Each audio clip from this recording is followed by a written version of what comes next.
Welcome student. আজকে যে বিষয়টি আমি তোমাদের সঙ্গে শেয়ার করতে চলেছি সেটি হচ্ছে জীববৈচিত্র্যের বিনাশের কারণ। যদি আমরা ইংরেজিতে বলি তাহলে কি বলবো? Cause of extinction of biodiversity. এটি ক্লাস 10, ক্লাস 11, ক্লাস 12 তোমাদের প্রত্যেকের জন্য খুব গুরুত্বপূর্ণ একটি video.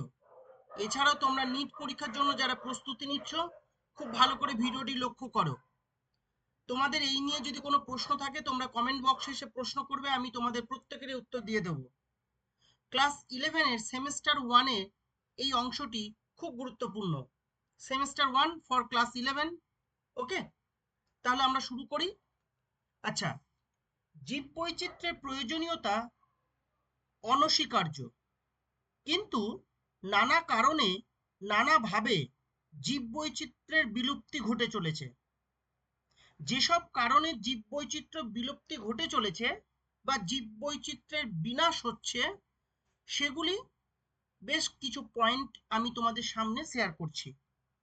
Number 1, destruction of habitat.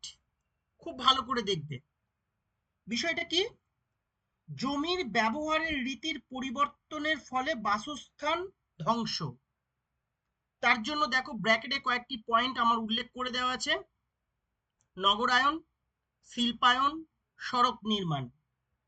নগরায়ন, বিপুল জনসংখ্যার বাসস্থান নির্মাণের জন্য বনভূমি ও তৃণভূমি ধ্বংস করা হচ্ছে।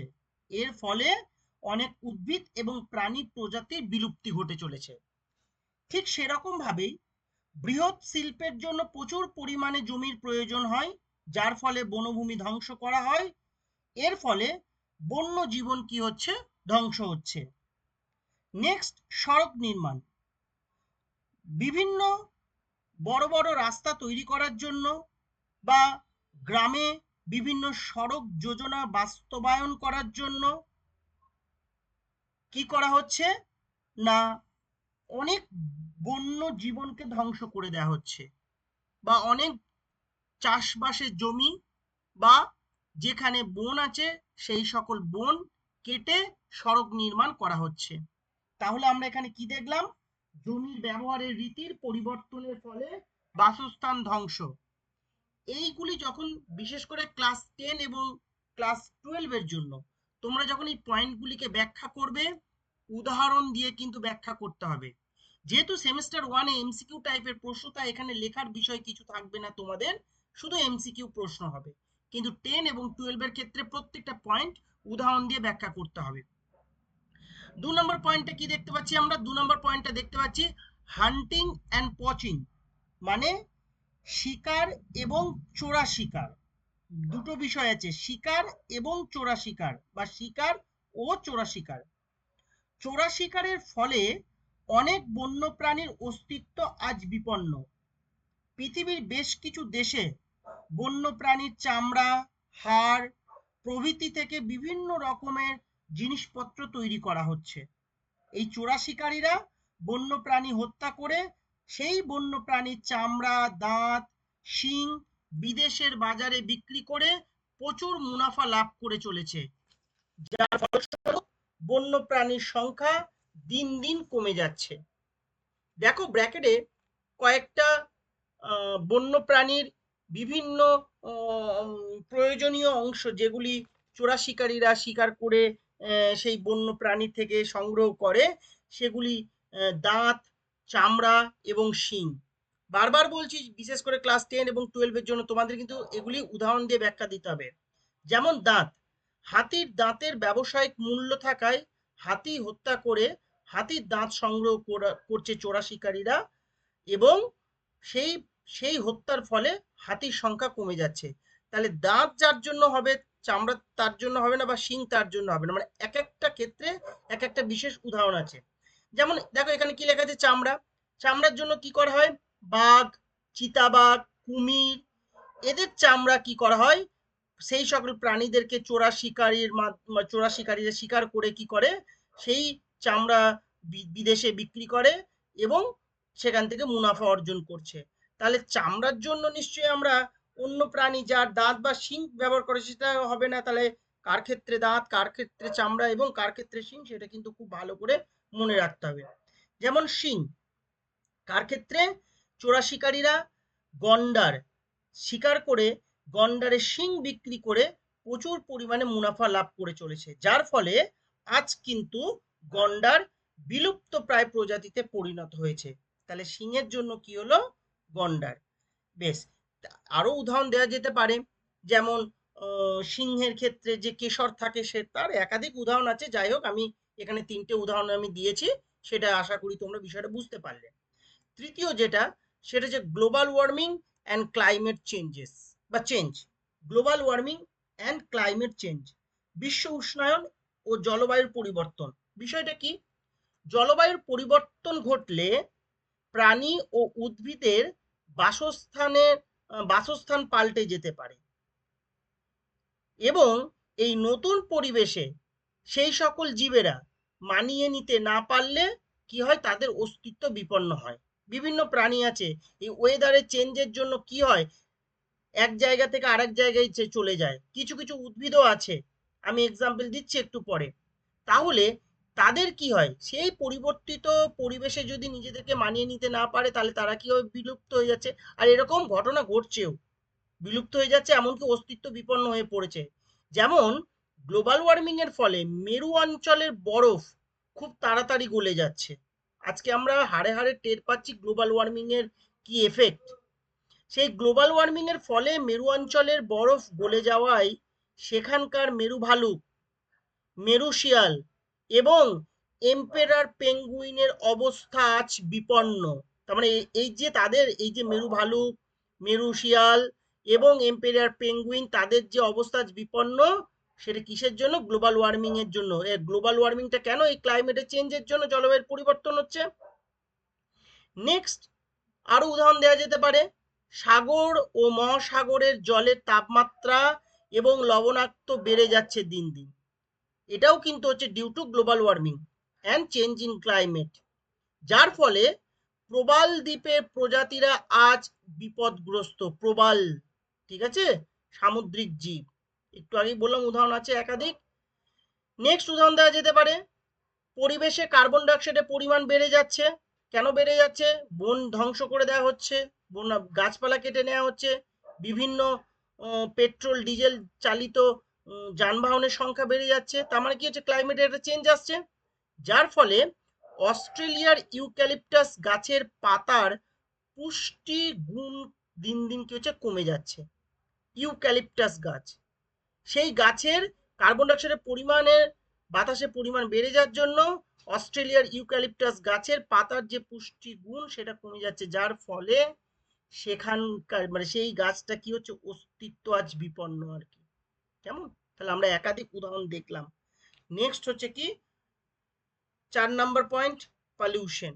পলিউশনে দেখো একাধিক এক্সাম মানে এখানে পয়েন্ট দেওয়া আছে, আমি একটু পরেই আলোচনা করছি। তাহলে পলিউশন, পলিউশনটা কি, আমরা প্রত্যেকেই জানি আজকাল বিভিন্ন রকমের পলিউশন হয়ে যাচ্ছে।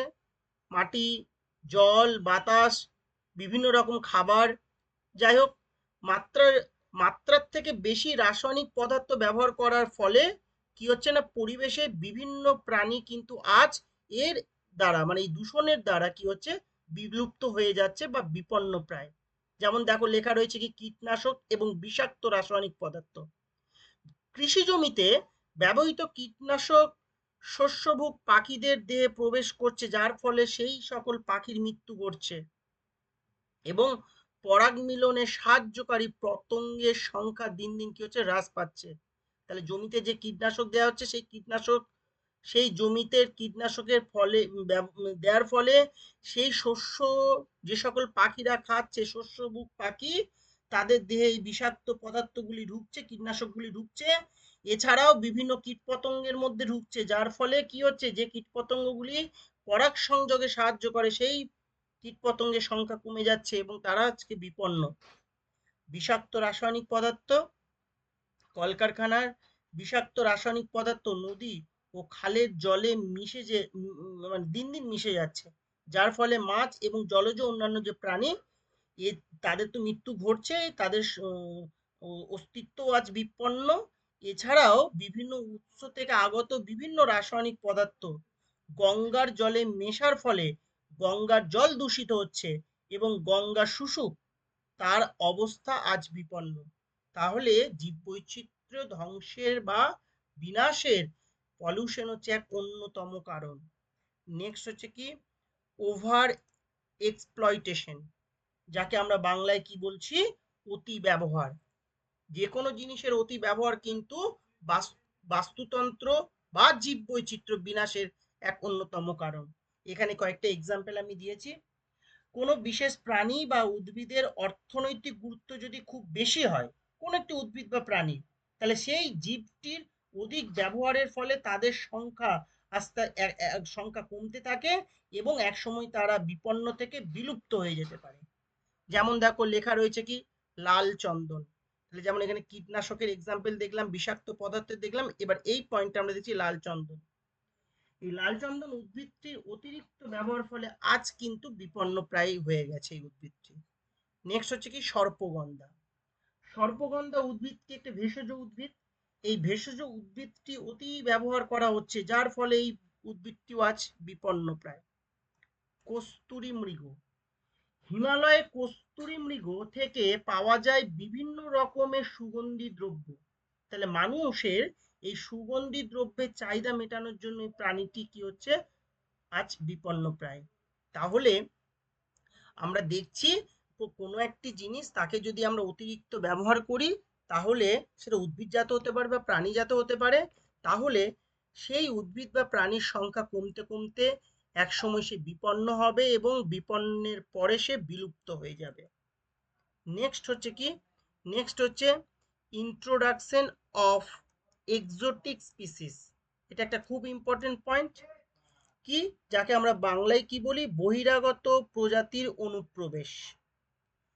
বিষয়টা হচ্ছে কি না, বিদেশ থেকে নতুন নতুন প্রজাতির উদ্ভিদ হতে পারে বা প্রাণীও হতে পারে, হ্যাঁ, সেই সকল উদ্ভিদ বা প্রাণীর বিভিন্ন প্রজাতিকে দেশে নিয়ে আসা হচ্ছে, যার ফলে দেশীয় দুর্বল প্রজাতি যেগুলি, তাদের সঙ্গে মানে যেগুলি আমরা বাইরে থেকে নিয়ে এলাম, সেইগুলি আমাদের দেশে যে প্রজাতিগুলি আছে তাদের সঙ্গে প্রতিযোগিতা মানে কম্পিটিশনে পেরে উঠতে পারছে না, যার ফলে সেই বিদেশি উদ্ভিদগুলি যেগুলো বিদেশ থেকে নিয়ে আসা হয়েছে, সে উদ্ভিদ হতে পারে প্রাণী হতে পারে, তারা কি করছে, স্থানীয় যে বাসস্থান সেটা দখল করে নিচ্ছে, যার ফলে স্থানীয় যে জীবগুলি তার সংখ্যা কি হচ্ছে, কমে যাচ্ছে। যেমন এক্সাম্পল দেওয়া যেতেই পারে, এবং যেটা আমরা দেখতে পাই বিশেষ করে রেল লাইনের ধারে অসংখ্য এরকম গাছ দেখতে পাই, পার্থেনিয়াম। এই পার্থেনিয়াম খুব ক্ষতিকর একটি উদ্ভিদ। পার্থেনিয়াম রেল লাইনের ধারে পাওয়া যায়, যেখান থেকে অ্যালার্জি হতে পারে, শ্বাসকষ্ট হতে পারে, কিন্তু আজ প্রচুর পরিমাণে তার বংশ বিস্তার হচ্ছে। এই পার্থেনিয়াম কিন্তু আমাদের দেশের গাছ নয়। এটা কি না, মেক্সিকো থেকে যখন গম আমদানি করা হয়েছে, সেই সময় এই গাছটি আমাদের দেশে চলে আসে মেক্সিকো থেকে, এবং আমাদের দেশের জলবায়ুতে সেই গাছটি বিপুল পরিমাণে বংশ বিস্তার করেছে। মানে সেই পার্থেনিয়াম আমাদের আমাদের দেশের যে ক্লাইমেট, সেই ক্লাইমেটের জন্য সুইটেবল। এবার সে যখন বংশ বিস্তার করছে, সেই বংশ বিস্তারের ফলে লোকাল যে প্ল্যান্টগুলি আছে তার ক্ষতি হচ্ছে। এছাড়াও এই পার্থেনিয়ামে যে পরাগ রেণু রয়েছে বা পোলেন গ্রেন আছে, সেটা কিন্তু বিভিন্ন রকমের সমস্যা তৈরি করে মানুষের বা অন্যান্য প্রাণীদের ক্ষেত্রে, বিশেষ করে আমাদের অ্যালার্জির সমস্যা করে। আরো এক্সাম্পল দেওয়া যেতে পারে, যেমন কচুরিপানা। ব্রাজিল থেকে এই গাছটি আমাদের দেশে নিয়ে আসায় দ্রুত হারে বংশ বিস্তার করছে, যার ফলে কি হচ্ছে, খাল বিলে বিভিন্ন মানে প্রচুর পরিমাণে সংখ্যা বেড়ে যাচ্ছে, এবং বর্তমানে এই গাছটিকে টেরর অফ বেঙ্গল বলা হয়।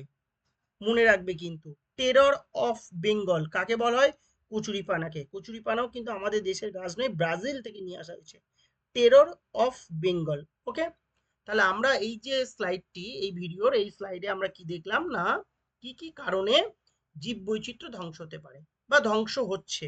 প্রথমে কিন্তু সংখ্যা কমছে জীবেদের, সেটা উদ্ভিদ হতে পারে প্রাণী হতে পারে। তারপরে কি হচ্ছে না, তারপরে তার সংখ্যা কমার ফলে বিপন্ন হচ্ছে, বিপন্নর পরে সে বিলুপ্ত হয়ে যাচ্ছে, মানে এক্সটিংক্ট হয়ে যাচ্ছে। ওকে, নেক্সট এবার আমরা যেটা আলোচনা করব এই ভিডিওর পরবর্তী স্লাইডটা, সেটা হচ্ছে কি না জীববৈচিত্র্য সংরক্ষণ। আমরা এই যে স্লাইডটা দেখতে পাচ্ছি, এখানে কি লেখা রয়েছে? জীববৈচিত্র্য সংরক্ষণ।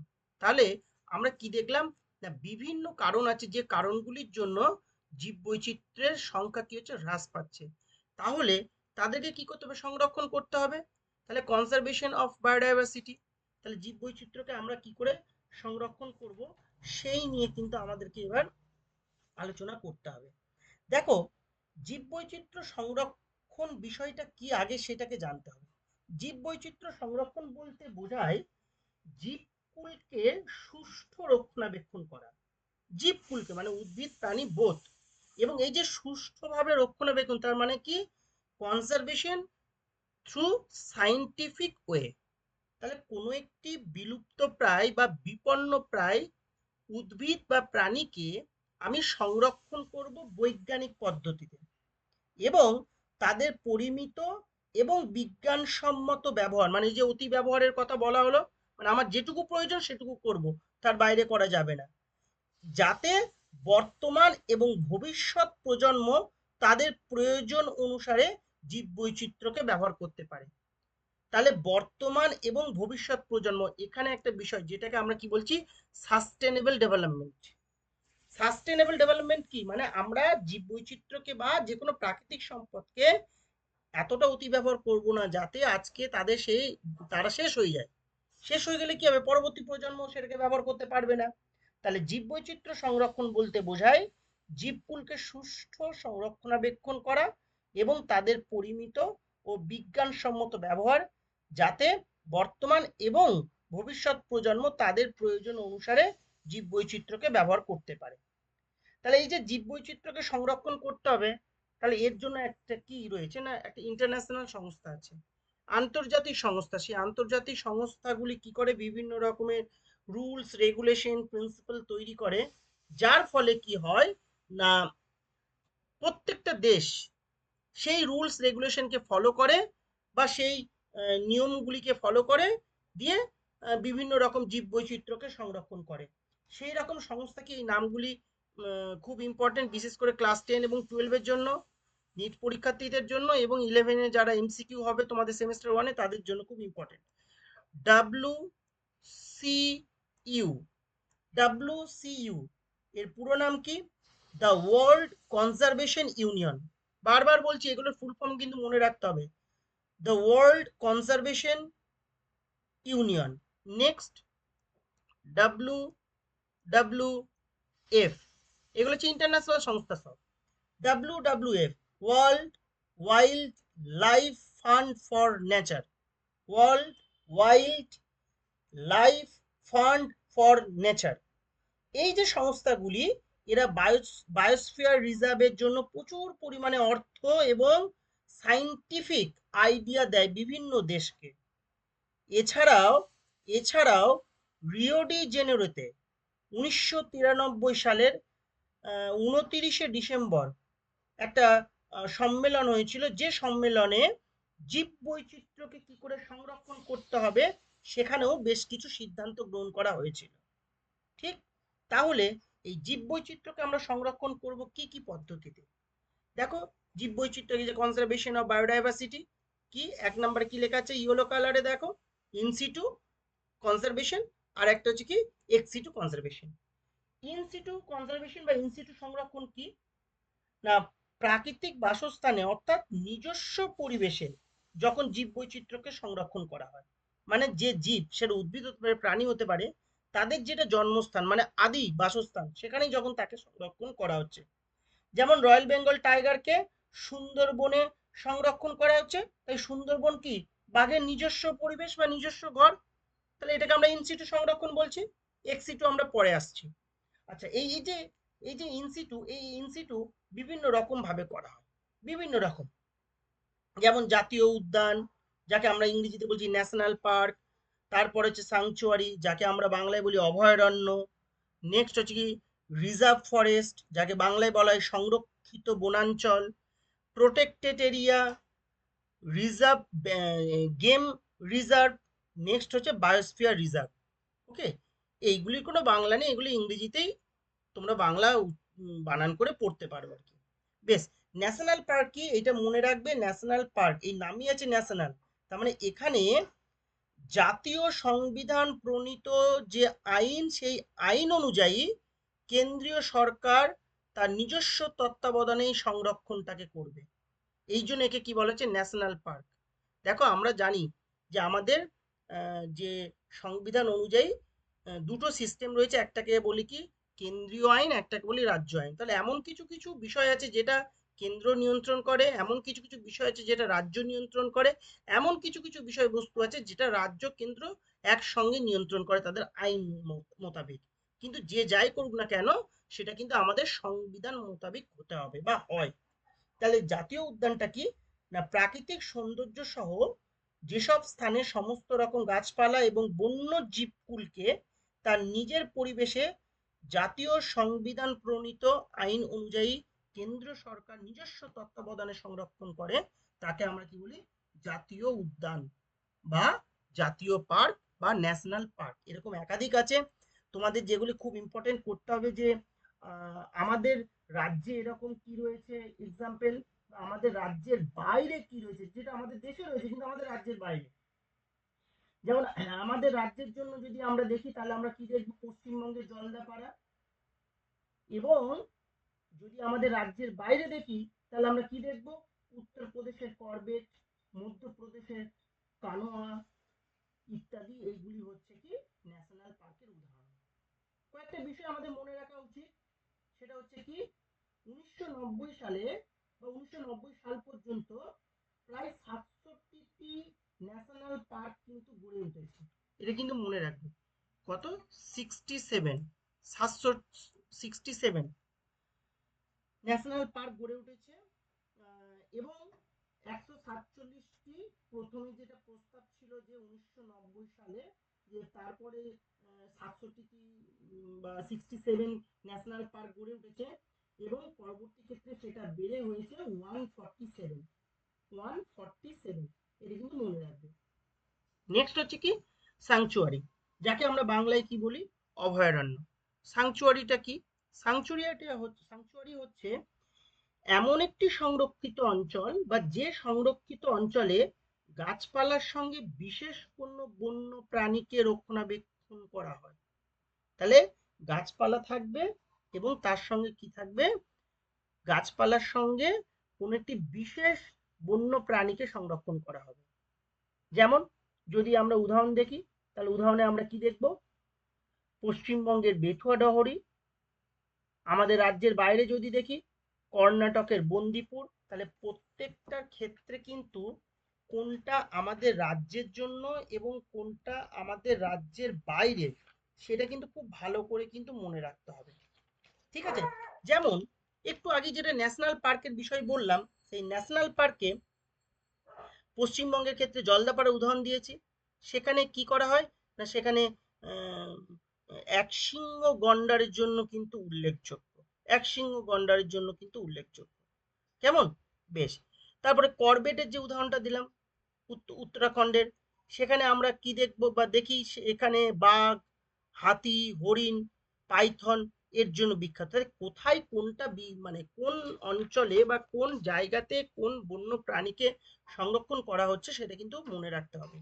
নেক্সট যেটা অভয়ারণ্যের জন্য বললাম, অভয়ারণ্য যেমন কি না, অভয়ারণ্য হচ্ছে পশ্চিমবঙ্গের বেথুয়া ডহরি, এবং পশ্চিমবঙ্গের যদি পশ্চিমবঙ্গে আরো রয়েছে আমাদের বল্লভপুর বীরভূমে আছে, সেখানে হরিণ সংরক্ষণ করা হয়। আচ্ছা, নেক্সট এবার যদি আমাদের রাজ্যের বাইরে যদি আমরা দেখি, রাজ্যের বাইরে সেটা হচ্ছে কি না, মহারাষ্ট্রের মেলঘাট। বারবার বলছি নামগুলো কিন্তু মনে রাখতে হয়। মহারাষ্ট্রের মেলঘাট, এখানে কোন প্রাণীকে সংরক্ষণ করা হয়, এখানে সংরক্ষণ করা হয় বাঘ, অ্যান্টিপোল, স্লথ বিয়ার, এই জাতীয় প্রাণীদেরকে এখানে সংরক্ষণ করা হয়। নেক্সট হচ্ছে কি রিজার্ভ ফরেস্ট, সংরক্ষিত বনাঞ্চল। এই যে সংরক্ষিত বনাঞ্চল, এই সংরক্ষিত বনাঞ্চল রাজ্য সরকারের নিয়ন্ত্রণাধীনে থাকে, রাজ্য সরকার এটাকে নিয়ন্ত্রণ করবে। তাহলে যে অরণ্যে বন্যপ্রাণীর সংখ্যা কমে গেলেও সংরক্ষণের উদ্দেশ্যে বন বিভাগ, মানে কোন বন বিভাগ, স্টেট ফরেস্ট ডিপার্টমেন্ট, তার নির্দেশ অনুসারে নির্দিষ্ট সময়কালের জন্য ওই অঞ্চলের জনগণের প্রবেশ নিষিদ্ধ করে দেয়, যাতে ওই অঞ্চলে তারা ঢুকতে না পারে। এই রকম যে এরিয়া, এই এরিয়াটাকে বলা হচ্ছে কি রিজার্ভ ফরেস্ট। তাহলে এখানে কি দেখলাম, এখানে বন্যপ্রাণীর সংখ্যা কমে গেলেও স্টেট ফরেস্ট ডিপার্টমেন্ট বছরে ওই যে অঞ্চলটা, সেই অঞ্চলের নির্দিষ্ট সময়কালের জন্য কোনো জনসাধারণকে ঢুকতে দেয় না। যেমন পশ্চিমবঙ্গে যদি আমরা দেখি, পশ্চিমবঙ্গের চাপড়ামারি, এই চাপড়ামারিতে এখানে কি করা হয়, ইন্ডিয়ান বাইসনকে সংরক্ষণ করা হয়, হাতি আছে, লেপার্ড আছে। এছাড়াও আমরা যদি আমাদের রাজ্যের বাইরে দেখি, তাহলে কেরলের সোলাওর বলে একটি জায়গা আছে, যেখানে কি সংরক্ষিত বনাঞ্চল রয়েছে। নেক্সট হচ্ছে কি প্রোটেক্টেড এরিয়া। এই প্রোটেক্টেড এরিয়াটা কি না, বন বা বনাঞ্চল নাও হতে পারে, এই স্থানে প্রায় বিপদগ্রস্ত প্রাণীদের রাজ্য সরকারের আইন দ্বারা সংরক্ষণ করা হয়, যেখানে দিবারাত্র কি বন রক্ষী উপস্থিত থাকে। নেক্সট হচ্ছে কি গেম রিজার্ভ। গুরুত্ব অনুসারে যে কোনো রাজ্য সরকার একটি অরণ্যকে, যে কোনো একটি অরণ্যকে গুরুত্ব বুঝে গেম রিজার্ভ হিসাবে ঘোষণা করতে পারে, এবং যেটাকে গেম রিজার্ভ হিসাবে ঘোষণা করছে যে ফরেস্টকে, সেখানে কিন্তু সম্পূর্ণরূপে শিকার নিষিদ্ধ। নেক্সট হচ্ছে কি বায়োস্ফিয়ার রিজার্ভ। আমি বায়োস্ফিয়ার রিজার্ভের বিভিন্ন এরিয়া আছে, এই বায়োস্ফিয়ার রিজার্ভ নিয়ে আমি পরবর্তী ক্ষেত্রে একটি ভিডিও পোস্ট করব আলাদা করে শুধু বায়োস্ফিয়ার রিজার্ভ। এখন শুধু জাস্ট একটু বলে দিই যে বায়োস্ফিয়ার রিজার্ভ ইউনেস্কো এবং এমএবি, কি বলা হলো, ইউনেস্কো ইউনেস্কো ইউনেস্কো এবং এমএবি, এই নাম, এটা নিয়ে আমি পরবর্তী ক্ষেত্রে ডিটেলস একটা ভিডিও পোস্ট করব শুধুমাত্র বায়োস্ফিয়ার রিজার্ভ নিয়ে। কারণ অনেক সময় বিশেষ করে ক্লাস 10 এবং ক্লাস 12 স্টুডেন্টদের জন্য এই বায়োস্ফিয়ার থেকে একটা বড় প্রশ্ন আসে। তো সেই ক্ষেত্রে আমাদেরকে তখন জানতে হবে যে এখান থেকে কি কি রকমের প্রশ্ন হয়, সেটা আমি পরে আলোচনা করব আর কি। এই যে ইউনেস্কো এবং এমএবি, এই ইউনেস্কোর পুরো নাম কি, the United Nations educational, scientific and cultural organisation. The United Nations educational, scientific and cultural organisation. আর এমএবির ফুল ফর্ম কি, এমএবির ফুল ফর্ম হচ্ছে man and biosphere programme, man and biosphere programme. তাহলে ইউনেস্কোর এমএবি একটি প্রোগ্রাম চলছে বা আছে, man and biosphere reserve, biosphere reserve বলতে পারি, বা ম্যান অ্যান্ড বায়োস্ফিয়ার প্রোগ্রামও আমরা বলতে পারি। এই যে কর্মসূচি, এই কর্মসূচির অন্তর্গত যে স্থলজ এবং জলজ অঞ্চলে গোটা বাস্তুতন্ত্র ও তার সম্পূর্ণ বৈচিত্র্যকে যখন সংরক্ষিত করা হয়, সেটা হতে পারে টেরেস্ট্রিয়াল বা সেটা হতে পারে অ্যাকোয়াটিক, এইটাকে আমরা কি বলছি, বায়োস্ফিয়ার রিজার্ভ। তাহলে কোনো বিশেষ বাস্তুতন্ত্র সমন্বিত, কোনো একটি বিশেষ বাস্তুতন্ত্র সমন্বিত বৃহৎ অঞ্চলকে একত্রে সংরক্ষণ করা হয়, সেই প্রোগ্রামটিকেই কি বলা হচ্ছে বায়োস্ফিয়ার রিজার্ভ। এর উদ্দেশ্য কি, এই বায়োস্ফিয়ার রিজার্ভের মেন উদ্দেশ্য হচ্ছে সংরক্ষণ অবশ্যই একটা, এছাড়াও গবেষণা, শিক্ষা এবং এবং কি একটা রিফ্রেশমেন্টের বিষয় থাকে, ঘুরতে যায় মানুষ, সেটাও একটা বিষয়বস্তু থাকে। আমি এটা নিয়ে পরবর্তী ক্ষেত্রে পরবর্তী একটি বড় ভিডিও পোস্ট করব এটা নিয়ে। যাই হোক, এবার নেক্সট হচ্ছে কি এক্সিটু সংরক্ষণ। এক্সিটু সংরক্ষণটা কি, যখন কোনো একটি উদ্ভিদ বা প্রাণীকে তার নিজের বাসস্থান থেকে বাইরে নিয়ে এসে যখন সংরক্ষণ করা হয়, তাহলে এখানে আমরা কি দেখেছিলাম, ইনসিটুতে তাদের নিজস্ব পরিবেশ, আর এটা কি হলো, তার নিজের পরিবেশ থেকে বাইরে কৃত্রিম পদ্ধতিতে বৈজ্ঞানিক উপায়ে সংরক্ষণ করা হয়। এরকম একাধিক উদাহরণ রয়েছে, যেমন রয়্যাল বেঙ্গল টাইগারকে আমরা আলিপুর চিড়িয়াখানায় দেখতে পাই। তাহলে যখন আলিপুর চিড়িয়াখানায় তাকে রাখা হয়েছে, তখন তাকে কিন্তু বৈজ্ঞানিক পদ্ধতিতে রাখা হয়েছে বা বৈজ্ঞানিক উপায়ে তাকে সংরক্ষণ করা হচ্ছে, তার বংশ বিস্তার করা হচ্ছে, বা তার বিভিন্ন, যখন কোনো অসুবিধা হয় বা কোনো প্রবলেম হয় বা কোনো রোগ হয়, সেটাকেও কিন্তু বৈজ্ঞানিক পদ্ধতিতে কি করা হয়, ট্রিটমেন্ট করা হয়। তাহলে আমরা কি দেখলাম, যে এখানে এমন কিছু উদ্ভিদ বা প্রাণীকে এই উপায়ে সংরক্ষণ করা হয় যেখানে তাদের বাসস্থান থেকে তুলে নিয়ে এসে বাইরে কৃত্রিম পদ্ধতিতে বা বৈজ্ঞানিক পদ্ধতিতে কি করা হচ্ছে, সংরক্ষণ করা হচ্ছে। ওকে, এরকম একাধিক রয়েছে। যেমন কি দেখো লেখায় রয়েছে কি, জুলজিক্যাল গার্ডেন, যাকে আমরা বাংলায় কি বলি, চিড়িয়াখানা। একটু আগেই বললাম চিড়িয়াখানাতে কি করা হচ্ছে, বিভিন্ন প্রাণীকে সংরক্ষণ করা হয়। যেমন পশ্চিমবঙ্গের আলিপুরের চিড়িয়াখানা, দার্জিলিংয়ের পদ্মজা নাইডু হিমালয়ান চিড়িয়াখানা, দিল্লির চিড়িয়াখানা। এখানে কি কি সংরক্ষণ করে, বাঘ, সিংহ, ভাল্লুক, গন্ডার, বানর, হরিণ ইত্যাদি ইত্যাদি সংরক্ষণ করা হয়। তারপরে আমরা কি দেখছি, বটানিক্যাল গার্ডেন, যাকে আমরা বাংলায় কি বলবো, বটানিক্যাল গার্ডেন মানে যেটা আমাদের মানে পশ্চিমবঙ্গে হাওড়া শিবপুর, শিবপুরে যে বটানিক্যাল গার্ডেন আছে, এছাড়াও দার্জিলিংয়ে লয়েড বটানিক্যাল গার্ডেন আছে। এখানে কি হয়, এখানে দেশ বিদেশ থেকে বিভিন্ন উদ্ভিদ প্রজাতিকে নিয়ে এসে সংরক্ষণ করা হয়, বা আমাদেরও দেশে এমন কোনো উদ্ভিদ যেটা হয়তো বিপন্ন প্রায়, তাকেও সংরক্ষণ করা হয়। ওকে, যেমন শিবপুরে যে বটানিক্যাল গার্ডেনটা আছে, যেখানে উল্লেখযোগ্য যে উদ্ভিদটি সেটা হচ্ছে কি বটগাছ।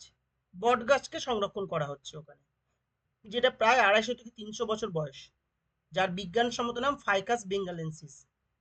এছাড়াও সেখানে বিভিন্ন বাঁশ গাছ, অর্জুন, এছাড়াও বিভিন্ন অর্কিড, এই জাতীয় উদ্ভিদকেও সংরক্ষণ করা হয়।